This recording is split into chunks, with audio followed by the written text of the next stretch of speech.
Welcome to the Iolani School podcast. I'm John Tamanaha, Director of Interactive Media, and a frequent morning visitor to the faculty lounge, where coffee is usually accompanied by good conversation. This podcast project is an attempt to share that sort of experience with a larger audience. This is our 5th episode as we continue to visit with a wide variety of people associated to Iolani School to hear their personal stories. This time we sat down with Art Department Chair Mrs. Holly Chung, who teaches 7th and 8th graders and mixed media classes. She defines the word art for us and describes each of the brilliant teachers in her department. You'll also hear about a very special piece of artwork made by an 8th grader more than 2 decades ago that serves as her perfect example of artist expression for every Iolani middle schooler to this very day. Thanks for downloading. Please enjoy.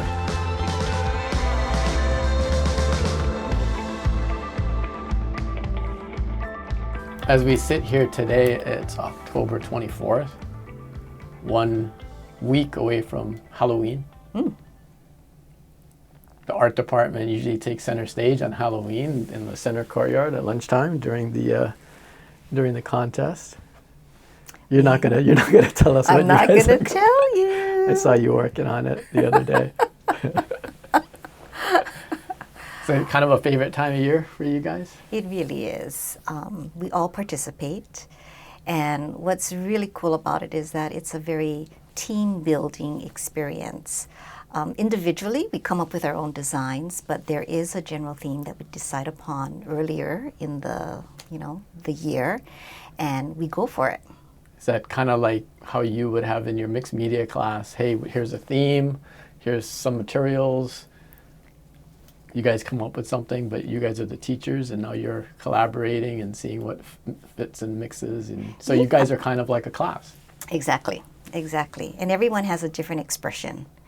Some like to use certain materials, others are very simple in their application, but really it's a wonderful expression, and it's fun. We love to have fun in the department.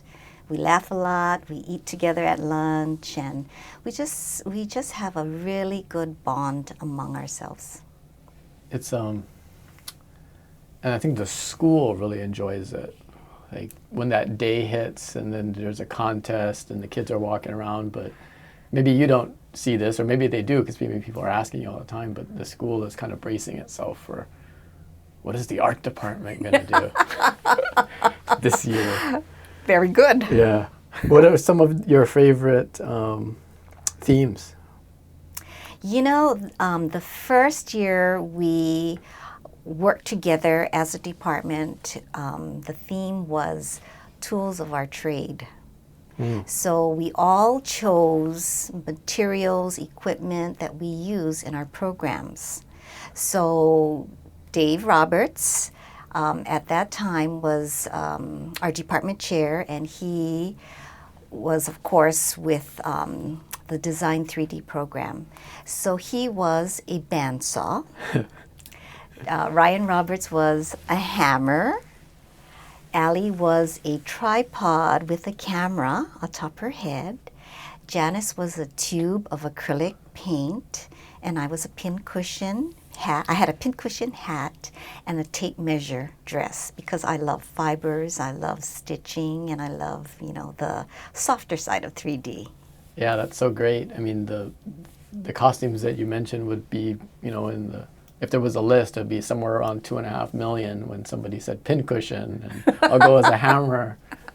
So it's so awesome to see you guys come out and display your talents. Probably inspirational too to the students of our school. Well, I think it's wonderful that the school gets involved. I mean, we have other departments, that are coming up with really neat ideas, and yes, we have an advantage when it comes to costume designs, but it's really fun to see the rest of our community, get involved and participate. Yeah, the registrar's office really digs it, and as does the business office. They always have a theme. Yes. And pretty cool. Yeah. You guys should almost be outside of the category. Can I ask you about some of the people in your diverse department? Of course. And maybe do one of these things where I say a name and you try to think of a word. Okay. And then kind of explain that word and why. Ryan Roberts. Ryan is the most happy and positive young man. He is so great with the kids. I mean, all of our teachers are. But his students not only learn the technique of ceramics, clay, hand building, wheel throwing, but they learn lessons in life. Yeah. And that, I think he is able to really connect with the students at so many different levels because of his ability to share current events, his thoughts, his everything. So great when I stumble upon this a couple times where I see him huddled around his truck and his students. And I'm like, what's going on here? It's like, teaching them how to change a tire. Yeah, it's really life lessons. Yeah. And that doesn't happen every day, but there'll be a day when he goes out there and shows them, this is why you change oil, and this is where it is, and this is how it works. This is how you use a jack. Yeah. That's nothing to do with ceramics, but, kind of cool. It is very cool. It is very cool. And he teaches life lessons in his classroom. Again, they huddle around his wheel, and while he's throwing, whether he's throwing or not, they're listening to what he's saying and what he's communicating with them, and they respond. And you can tell because it's in their eyes, it's in their facial expressions that they're acknowledging what he is trying to tell them or teach them. Yeah, it's so awesome. Yeah, it really is. Evan Totori. He's our newest member. And Evan is a good partner for Ryan. He is a very grounded individual, and we are very happy to have him on board. He was with the DOE for many, many years, and then he moved over to the State Foundation of Culture and Arts, I think. But we met him through the Scholastic Art Program. Iolani School participates every single year. We volunteer our services in so many ways for Scholastic Arts. This year it is changing over from the DOE to the Hawaii State Art Museum and their staff. So I don't know how much involvement we are going to be doing as far as volunteer work. But prior to, the prior years, all of us were highly involved with that program. And that's how we got to know Evan. And we liked his approach. He is very thorough. He is very witty. He is fun to be with. And again, his students love him. Yeah. I mean, you go into his room and they're all clustered around his desk, and he makes them feel at ease. He makes them feel comfortable, and as a result, confident artists.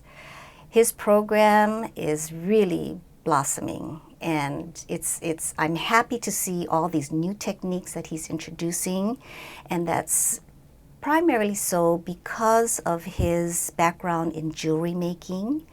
And as you know, he is a graduate of Iolani School. Yeah, my classmate.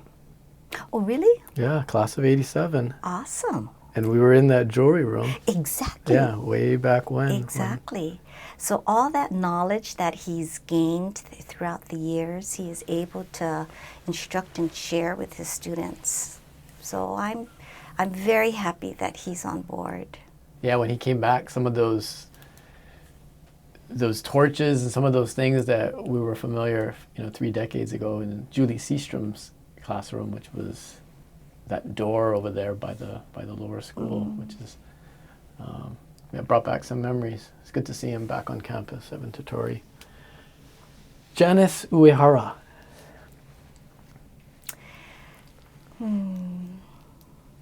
Janice is a wonderful lady. She is smart, she is talented, and she's funny. We share a big space. Yeah. There's no partition between our rooms, so we're going between each other's classrooms constantly. And it's really great to see how her kids are so committed to their art. The quality of their pieces are outstanding. She is a very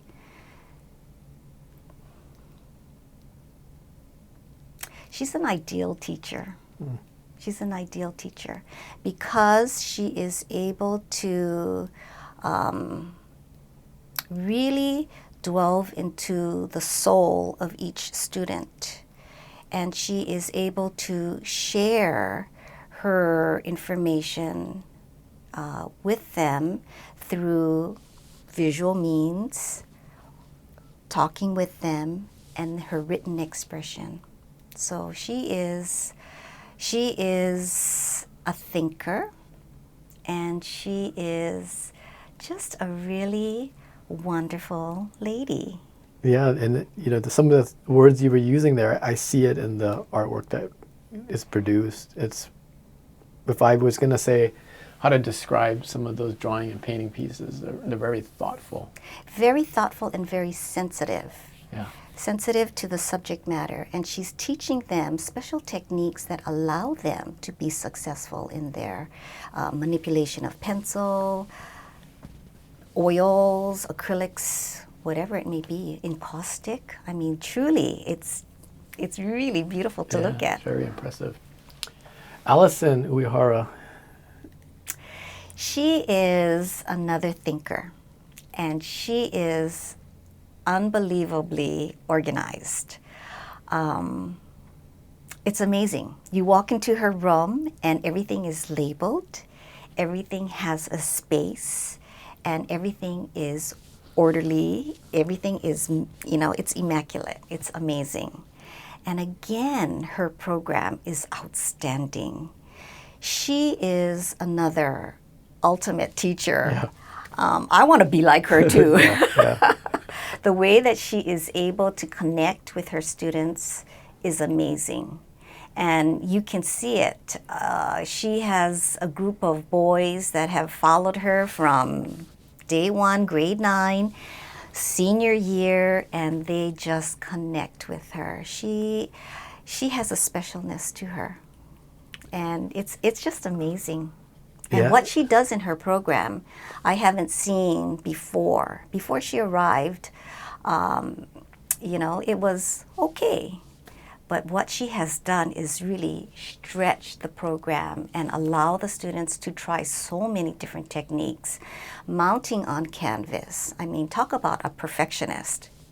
She is ultimate perfection. And she's on the cusp of everything that's new or emerging or have yet to emerge. Yes. And we're, not to date her, but we come from the same mid-'80s time. So, I mean, I take some photos here and there on campus, and it's hard to keep up with that, let alone the digital art world where she delves into, and really on the cutting edge. Very impressive. Yes. Taylor Wong, who kind of a part-timer in your department. I remember Taylor as a 7th grader. So to see him now, it's just fabulous. And again, he is another vibrant individual who is amazing, an amazing teacher in the fact that he can teach anything and everything. He's very low-key as far as his personality, but he gets the job done, and it's done well, and just amazingly so. I'm always in awe of his designs. They're just gorgeous, and what he fabricates is just amazing. Yeah. He's the wonder child. Yeah. I want to be like him too.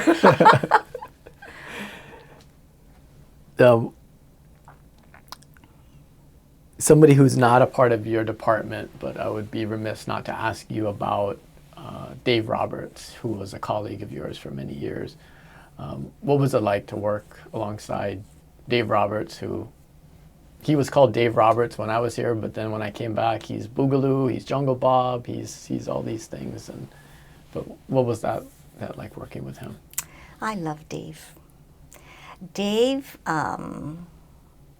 is a happy-go-lucky guy, always positive and always supportive of what you wanted to attempt, what you wanted to do, if you needed funds, etc. He gave us the independence to strive for the best. And he supported us in every single way. He can carry a conversation with anybody, and he can make you feel like you're his best friend. He is such a warm, such a positive individual, and I'm so very, very lucky to have been able to work with him for so many years. And the students, just as you say that, it reminded me of a situation where, I wanted to relate to the students, how lucky they were. This was a situation where I was in his classroom taking pictures, and at this point they weren't working on art. It was kind of like how Ryan, his son, does, and they gather around and they talk about something. And basically he was talking about a lot of different things, but in a sense he was talking about love, right? And he was talking to them and doing his thing, and it's a group of maybe 20 kids, so a couple of them are dialed out, most of them are really tuned in, some in the middle. And then when he kind of got to his point, his punchline, all of that stuff all rolled together, I raised my hand from the back, and he says, "Yes." And I said, "Can I say something?" He goes, "Yes, of course, always. You can." And I said, "I just want to tell the students that what you have here is special. You might not know it now. What's happening here in this room right now is not normal. It's very unique. It's special. Appreciate it. You'll look back in many years and you will come to appreciate it." And that's what was happening. And that's what does happen, for teachers like Dave and yourself and many, many teachers and coaches. They appreciate it later, if not then, but more so later, those lessons. But yeah, we're very lucky to have him, and thankfully he's still around. Yes. And with the grandkids and coming back for those events, always fun to bump into him.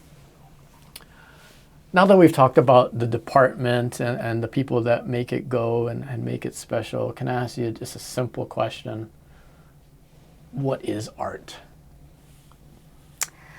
Art is a way in which we can communicate and express our internal feelings. We all start with an idea, and that idea can come from a current event, a book that you've read, a conversation you've had with a colleague, a friend, a family member. It's something that is deep-seated, and art allows the artist to express that in a visual, tangible way. We hope that our students, when they graduate from Iolani, that they are confident artists who are able to express their ideas in so many ways, including the visual, the oral, and the written. Those avenues of expression are key to success. In my class, and I'm sure in all the others, we all express to our students the need to read current events, quality material, quality newspapers, periodicals, etc. Read, read, and read. We also encourage a lot of dialogue with our parents, our teachers, our pastors, etc. And having that broad knowledge base allows us to have a better understanding of a topic, of an idea, and that in turn turns into a visual art piece. The student can change, they can decide what kind of media and technique they want to do, but that idea comes from within. So in order to be successful as a visual artist, you have to have a clear mind and direction of how you want to proceed. And it all starts with the thought. It all starts with the statement that you want to make to communicate your idea to your audience.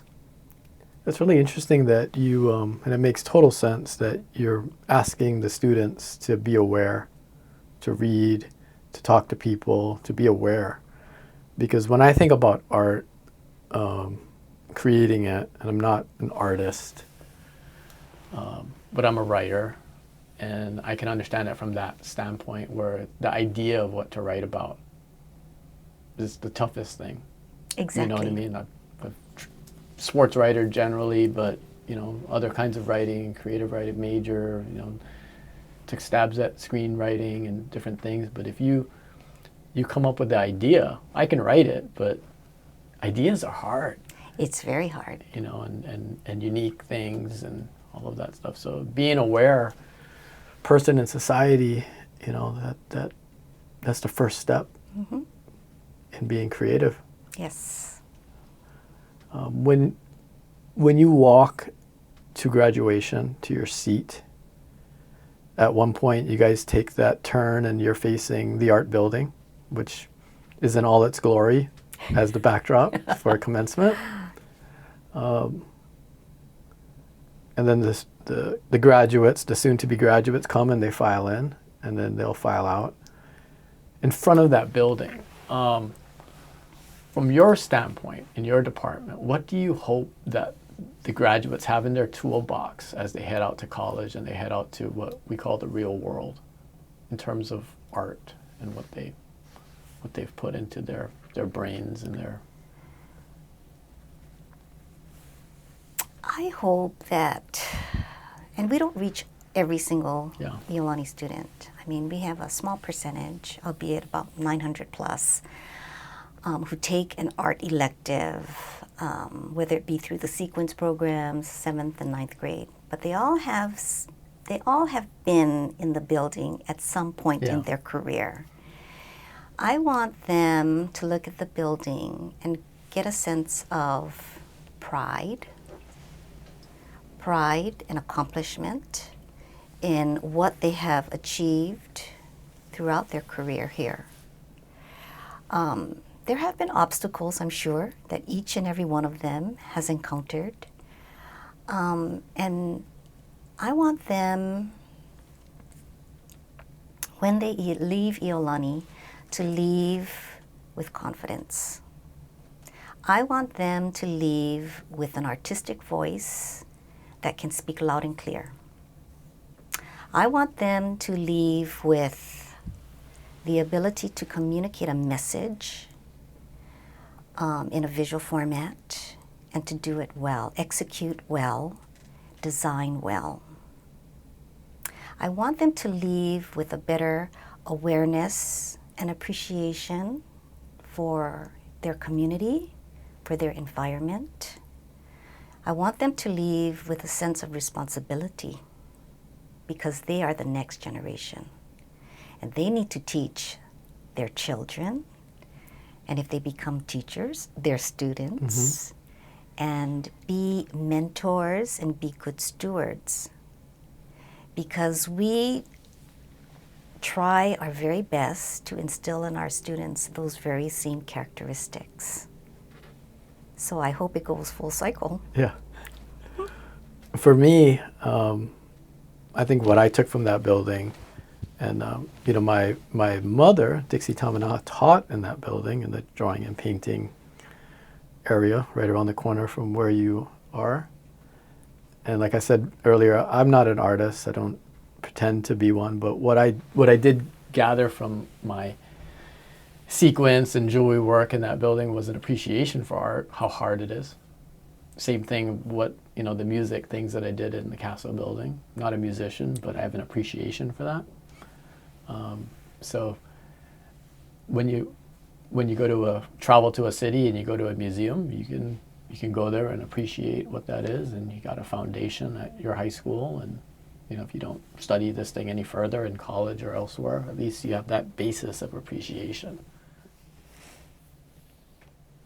Your classroom back in, not to keep going back to the 30 years ago, but when my mother was around the corner from you, that area where you exist in now was the mechanical drawing room. Yes. As I recall, there were some tables, at the angle, and a lot of graph paper and pencils, and I have to say kind of drab as I look at it in my memory. And now your corner of this campus is my favorite place to take pictures. The students are in a circle. I can get pictures of them working and interacting with each other, and the backdrop, no matter how blown out we make the backdrop with depth of field and whatnot, colorful, different shapes, such a magical part of our campus. And when I take people on tours of the campus, my unofficial tours, I always try to, as you know, stop by and come in and show them. And they're always wowed by the students and the environment and what they're working on. Mixed media. You're the mixed media teacher, and there's now a AP Mixed Media Studio Art student up there. Tell me about mixed media and what you do. When I first arrived at Iolani in the fall of 1988, you are right, I was delegated a space that was very, very tiny. I was sandwiched between the mechanical drawing room and the drawing and painting studio. And I had to work really, really hard to transform that drab space into what it is today. That art room is my second home. And I love the color. I love the patterns that are on the walls, on the furniture, on the cabinets, you name it. Wherever we could paint, we painted. And all of those pieces, whether it be murals, furniture, etc., all those paintings were done by former students. So it's a collection of almost 30 years of student work. Many of them, in fact, 100% of those pieces were done by 8th graders. So even the murals, as high as they go, my students had to manage to reach those heights and paint, which is why I treasure my space so very much. I started with two classes, well, two subjects, Art 7 and Art 8. Mixed media evolved after about 10 years of teaching Art 7 and Art 8. Art 8 was the starting point. But then we changed the title to mixed media because it became apparent that my students really liked the assemblage technique. An assemblage meaning you take different kind of materials and you put it together to make an art piece. And as I was talking with you earlier, the whole mixed media concept or development began with one special piece that I still talk about today. And it was done by an 8th grader at that time, and her name is Kristen Namba. She's a mom right now with 2 kids, 2 children, and she is a lovely, lovely young lady. And at the time of that piece that she did, which is about 22 years ago, there was a local incident that was making headline news. And it was in the paper, it was on television news, all the stations were covering it. And it was based on a little boy, a little 5-year-old boy on the Big Island who went missing. His name is Peter Boy Kema Jr. And she was really, really upset with the fact that this little guy simply disappeared from the face of the earth. Yeah. No one knew whatever happened to him. So after reading the articles and, defining her concept of trying to be able to express it, not in a gory way or a really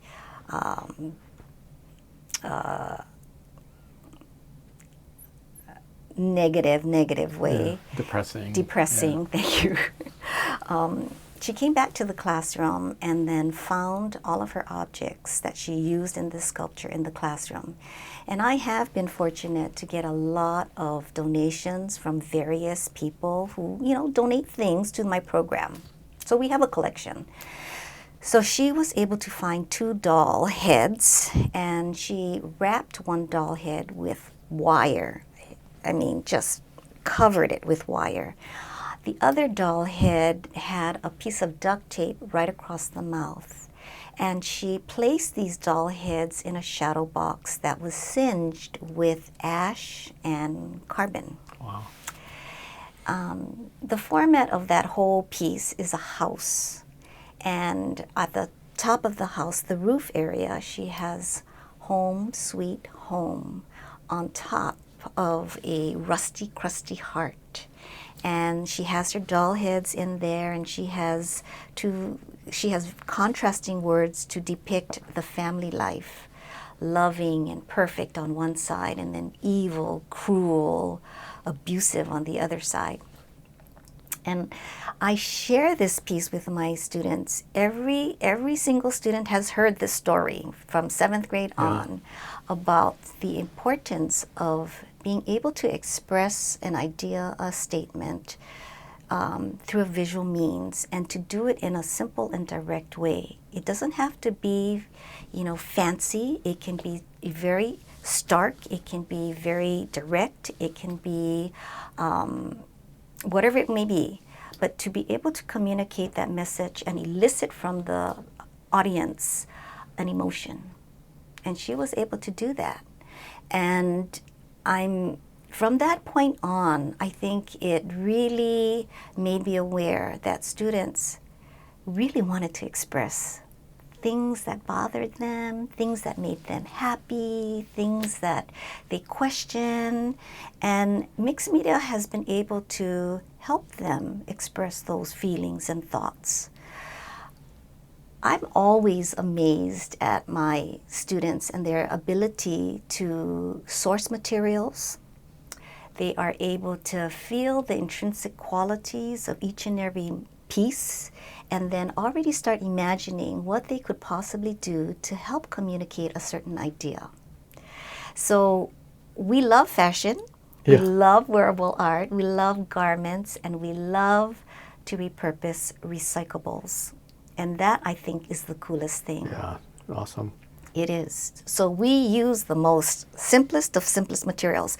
I tell my students, I have a budget, a very healthy budget, and I'm not going to buy you gold, diamonds, silver, etc. But I can buy you wire, paper, poultry netting, those sort of things. And you use those things to conjure up a piece that reflects your idea. Here on the Iolani School calendar, which we annually feature art from this K-12 school. This month is October, and just look at the calendar. You've got Nikki Shimao and Rebecca Sakota. They're 2 mixed media pieces, and Nikki's dress looks like it's partly made of the bubble wrap. It's partly made out of bubble wrap, but the woven section is packing tape. Oh. Yeah. And we collect everything and anything. We don't throw anything away. Yeah. So, of course, never throw anything. Give it to us. We had someone donate loads of this packing tape. And, I just showed Nikki the container, and she said, okay. And here you go. She came up with that garment. Yeah, that's awesome. And then Rebecca Sakota has this shell necklace, but different kind of shell necklace. Exactly. Very unique and something very that looks like sophisticated. it would cost Yes. a priceless amount. Yes. It's really quite stunning. Yes. I'm proud of my students. I really, really am. What's neat for me, I don't have day-to-day access to students, right? But I do go to a lot of sporting events and take pictures at performing arts events, and I kind of learn a part of the student body through that. And Nikki Shimao and Rebecca Sakota are big-time athletes here at the school, and to see them doing that kind of work in the visual arts is it's really impressive. Yeah, it really showcases their dimensional qualities. Yeah. Not only are they superb athletes and scholars, but they're also sensitive artists who are able to communicate that idea and really translate their thoughts into something so beautiful. I'm going to turn now to you. When did you first recognize your love of art? Probably when I was 5 years old. Oh, wow. Yeah. I was really lucky because when I graduated from high school, I had no clue what I wanted to do. But I've always loved art, and my mom recognized that. So she has been very influential in my career choice, and I'm very grateful for that because she recognized my talent and, you know, led me the right way. Were you a natural? No, not a natural. I enjoyed it, and I did spend lots of time drawing and fabricating things. But I really didn't think of it as a career choice until my mom mentioned, well, you can get an art degree, but how about teaching? So I said, okay. What were you like in high school? I was very involved with student government. Oh, yeah. So I was very active in my class activities. I'm a Roosevelt High School graduate. Right. Rough Riders? Rough Riders. And I think I was a diligent student, responsible. Do you ever see yourself in some of your students as they come through your area? Yes, I do. I do. And I do have that affinity with many of them. Our students are just wonderful. And especially since I teach the 7th and 8th grade, I love them. I mean, I love all my kids, but my 7th and 8th graders always bring a smile to my day. It's always a very spontaneous type of class situation. 7th graders, that might be interesting from the standpoint of some of them, many of them, are new to the school. Yes.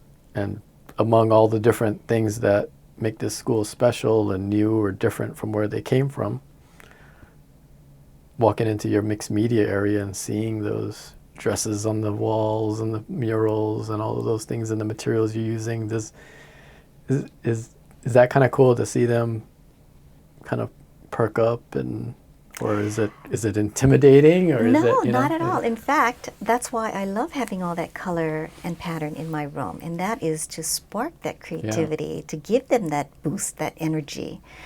My 7th graders I only have for 6 weeks, so there are only 2 areas that I can focus on: 3D, which is our ceramic sculpture project, and a small little drawing unit, and an excursion to Haisan, where we walk through the galleries and we talk about the art and so forth.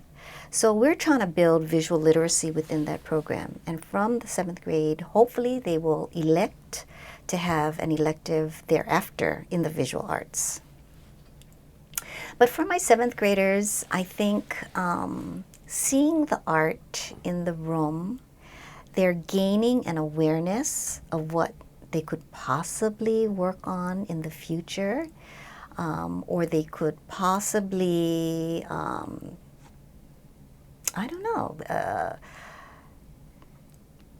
envision themselves being in the room producing as a mixed media student. And I hope to have, my 7th graders enroll in mixed media as 8th graders, and then from there, each year take on more and more.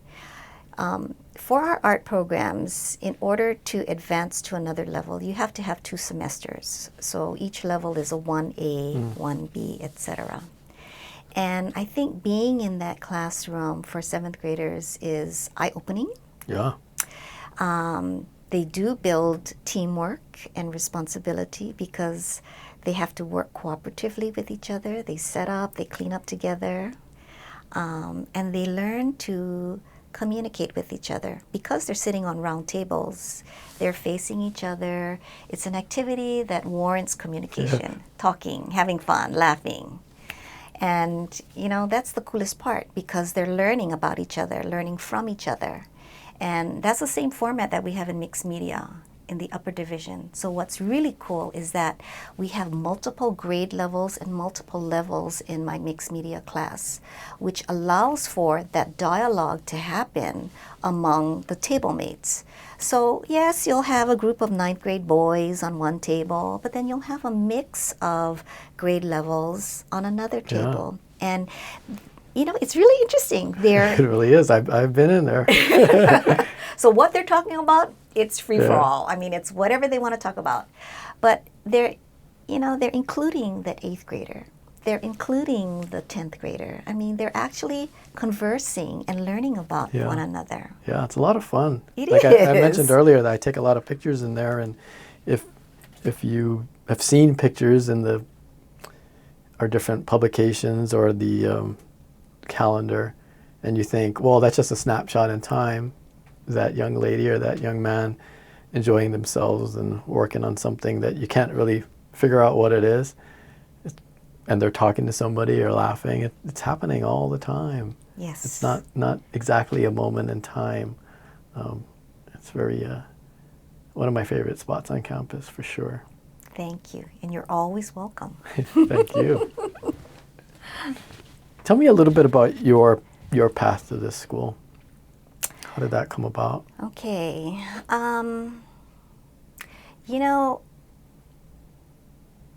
I started my career at UH. I did my undergraduate work there. I have my PD, which is my professional diploma, which allows me to teach. Mm-hmm. And then I have my master's in education. And the professor that made the most impact for me is Dr. Alex Pickens and his wife, Frances.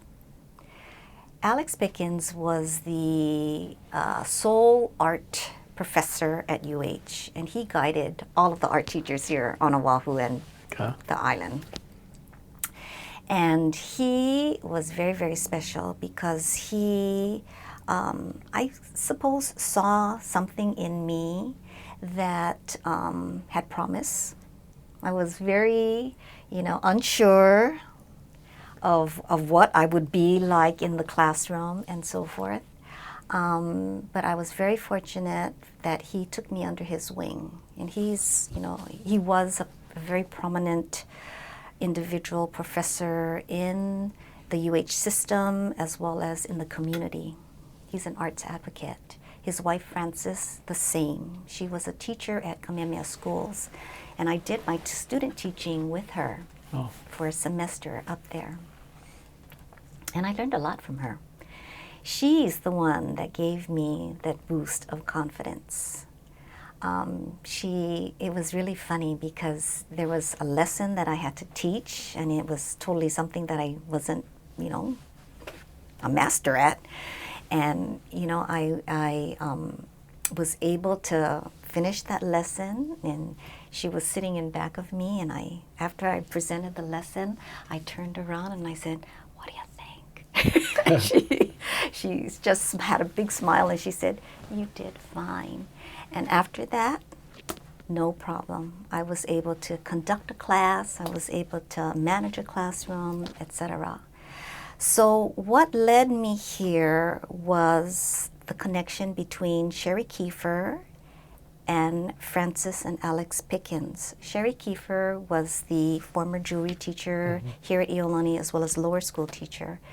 But at that time, when I came aboard, it was a response to a WASC recommendation of adding another or more visual art courses for the intermediate level student. So that space opened up for me. And it was upon Alex's recommendation and Frances's recommendation that I be considered for this position. Wow, my job is a WASC recommendation too, as I understand it. Really? Yeah, we needed to expand our communications and grab a hold of some digital properties. And yep. there was some It's another example of our school doing what it takes to improve. Yeah. Awesome. How long have you been teaching here at this point? This year will make 31 years. Wow. Has the school changed a lot or not much in your estimation? You know, the people have not changed. The people are still wonderful. They are still committed individuals. The students also. We all learn. There's change, and we embrace change. And, you know, we need to be flexible. So when you have change, there's always growth. And that allows for expansion in so many different areas. New technology, new buildings, but the heart of the school remains the same. We are really fortunate to have a really very, very good environment, excellent environment. We come to school and campuses are clean, rooms are clean, the students are respectful, everyone greets each other with a smile. I mean, we're very, very lucky. Our department thinks we have the best jobs in the world. I think you guys do. Early in this podcast interview, I asked you about your colleagues in your department, and I happened to run into Taylor Wong while I was buying my lunch earlier, and I said, I'm interviewing Holly today. He said, oh, really? I said, yeah, tell him. And I asked him the question that I kind of asked you. I said, give me one word to describe her. And it's hard, right? It's almost impossible to do that. But he thought for a few seconds and he said, she's precise. In her teaching, she teaches with great precision. In her art, it's very precise. Is that accurate? I saw you working on your costume. I don't know what it was a couple of days ago, but you were very, precise, working on something, stitching something together. It looks like it's going to be fabulous. But how do you respond to that characterization? That's pretty right on. Yeah, I think, and I'm sure my students will attest to that. Craftsmanship is very important. Oh, absolutely. Yeah, I like order. I have to be organized in order to run my program in both Art 7 and mixed media. And I want my students to do their best. And in order to do their best, they have to have a know-it-all, or not a know-it-all, but they have to have an awareness of where things are properly stored, et cetera, et cetera. Because if I have materials all over the place, it would take a whole class period to find it. Yeah. Yeah, they have a lot of freedom and they have a lot of access to many kinds of things. So order and precision would be, seem like that would be needed to be injected into the mix. Yes, yes. And I'm pretty firm. I tell my kids I'm very firm. I'm a very firm teacher. I have, zero tolerance for nonsense. But I'm also very fair. I'm a very fair teacher. And in addition to producing their art, they also have other factors that are, added to their grade. And that's cooperation with teacher and peers and work ethic.